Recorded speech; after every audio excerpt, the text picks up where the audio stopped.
Back with more What's Now, and we are talking about travel once again. I spoke with travel expert Jeanenne Tornatore. She gave us some great ideas on how to afford some winter spots, resorts, places to go, all the things, and what to do if weather causes a problem. Well, Jeanenne fills us in from a very snowy Colorado. Two-thirds of Americans say they plan to travel this winter season, with more vacationers embracing cold weather destinations than ever before. With the holidays and long winter weekends upon us, it's time to plan when and where to go. From new flight routes, accessing off-the-beaten-path locales, and major resorts catering to more adventurous travels, the winter travel scene is evolving as travelers look for new experiences. Today we're talking with travel expert Jeanenne Tornatore. She's going to break down the latest trends with smart advice and unexpected ideas that you may have not considered. This is exciting. I'm ready to travel. Me too. It's a great time to be traveling. And yes, I mean, winter is really becoming that new peak season. I mean, here in Colorado, they're already at over 100% of their average snowfall for this time of year. 11 of the resorts opened early and the conditions just keep getting better. And I think, travelers from across the country see this, and this is one of the appealing factors is when you get this great early season snow. As you guys know where you are, it really definitely draws more interest. So where are some popular winter travel places to go?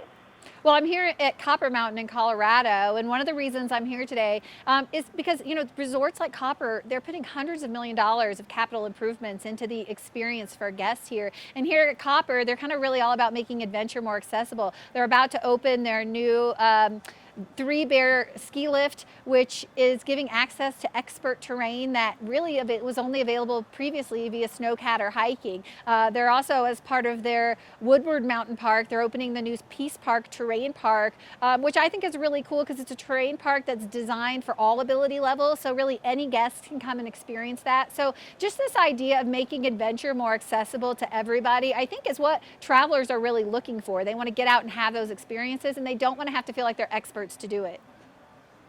Well, of course, we're here in Park City, and we're definitely seeing kind of that more adventurous, off-the-beaten-path experiences being offered here and in other winter places as well. Yeah, certainly. And I think another trend that we're seeing too is just kind of these little luxury experiences that are being kind of added into some of the ski resort amenities. So for example, at Aspen Snowmass, they're introducing a new restaurant on mountain, an upscale dining experience called Sam's, and my favorite thing about it is that they're introducing slipper service. So you literally step out of your ski boots into slippers when you go to lunch, which is kind of a nice little respite in the middle of the day when you're going to have lunch on the mountain. And they're also really big on sustainability, which I know a lot of the resorts in Park City are too. They're piloting a new electric snowmobile program on the mountain this year. So I think it's those types of things, again, that are really appealing to people. It's the adventure, it's the luxury, it's the entire package.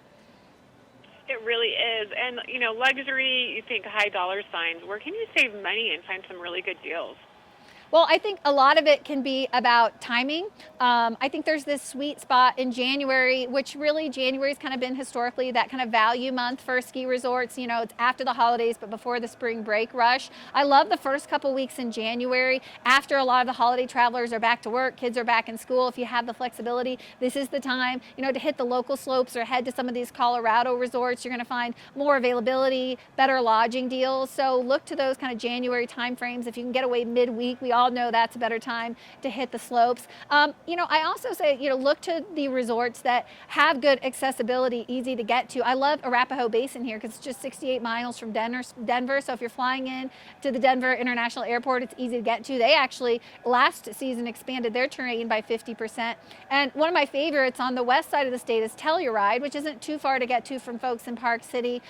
Telluride historically has kind of been one of those off the beaten path destinations, but we're seeing more nonstop daily flights from a lot of major U.S. hubs. So I think when people see these nonstop flights into these more off the beaten path destinations, it gives them a little more consideration to get to them during the winter season. And what about national parks that have winter appeal or other places that might not be as well known? Well, I think also people that live in these winter destinations, as you do, they're looking maybe for that warm weather respite some point during the winter. I love national parks for this. There are a lot of great national parks in our desert regions that are easy to get to. They're not going to be hot this time of year, but they're certainly going to be mild in the 60s and 70s. And to me, this is the time of year to go because you don't have the crowds. You have a lot of these trails to yourself, and they're absolutely beautiful. So certainly the national parks, I think, are fabulous to visit this time of year, whether you want to go to those desert destinations or even some of the great national parks and winter destinations have great like twilight snowshoe programs and fun things like that to really embrace the winter season.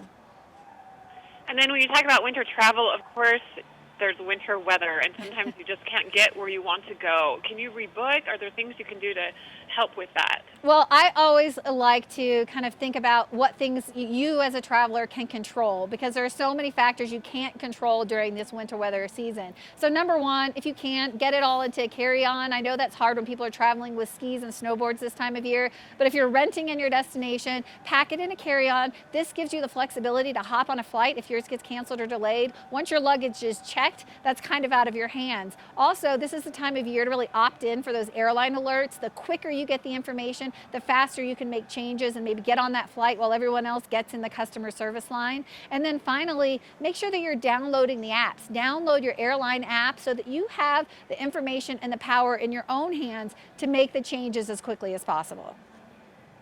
Well, this is really good information. Excited for winter traveling. Where can we get more information? Well, you can check out me at The Outside Insider on Instagram or my blog, theoutsideinsider.com. Perfect. We'll do just that. Thanks so much, Jeanine, for talking with us today and for encouraging us to get out and enjoy this winter weather. My pleasure. Thanks for having me.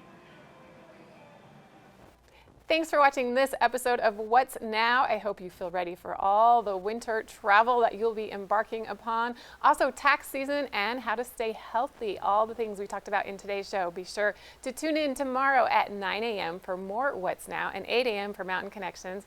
And check out our website, parkcity.tv, for more exclusive programming information. We'll see you next time. Thanks for watching.